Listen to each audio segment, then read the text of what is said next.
Assalamualaikum warahmatullahi wabarakatuh. Perkenalkan, nama saya Ananda Maharani dari 11 IPS 1 absen 7. Kandungan surah Al-Maidah ayat 48.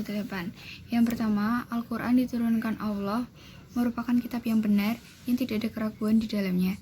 Ia membenarkan kitab-kitab sebelumnya sekaligus menjadi hakim atas kitab-kitab tersebut.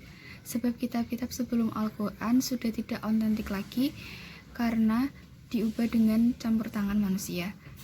Yang kedua, Al-Quran merupakan pegangan hidup. Mereka menjadi pedoman dalam memutuskan segala sesuatu. Yang ketiga, manusia memiliki syariat dan hukum sendiri-sendiri sesuai dengan zaman dan kondisi hidup mereka saat itu.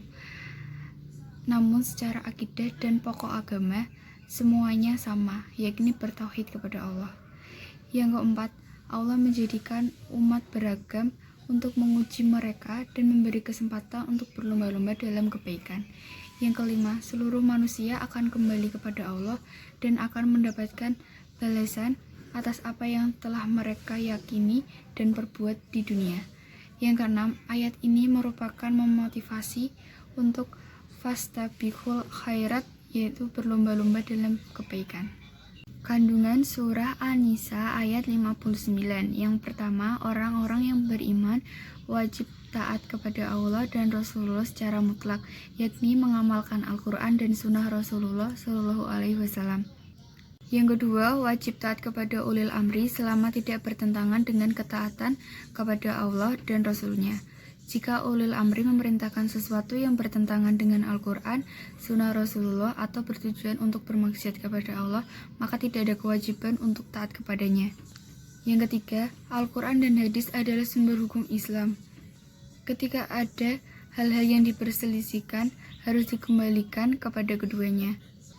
Menjadikan Al-Quran dan hadis sebagai sumber hukum dan mengembalikan kepada penilaian keduanya ketika terjadi perselisihan adalah bukti keimanan.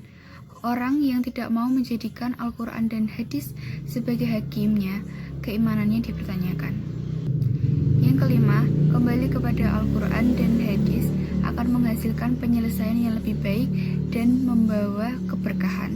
Kandungan surah At-Taubah ayat 105. Yang pertama, Allah memerintahkan hambanya untuk beramal dan bekerja. Sebaliknya, Allah melarang sikap malas dan membuang-buang waktu. Yang kedua, Allah melihat dan menilai setiap amal hambanya. Karenanya, setiap amal harus dilakukan secara ikhlas, bukan karena ria dan mengharap pujian manusia. Yang ketiga, Allah memotivasi hambanya untuk bersungguh-sungguh dalam proses amal dan pekerjaannya, karena proses itulah yang dilihat dan dinilainya. Allah tidak menilai dari hasil usaha tersebut. Yang keempat, Allah Maha mengetahui seluruh perbuatan manusia, baik yang tersembunyi maupun yang terang-terangan.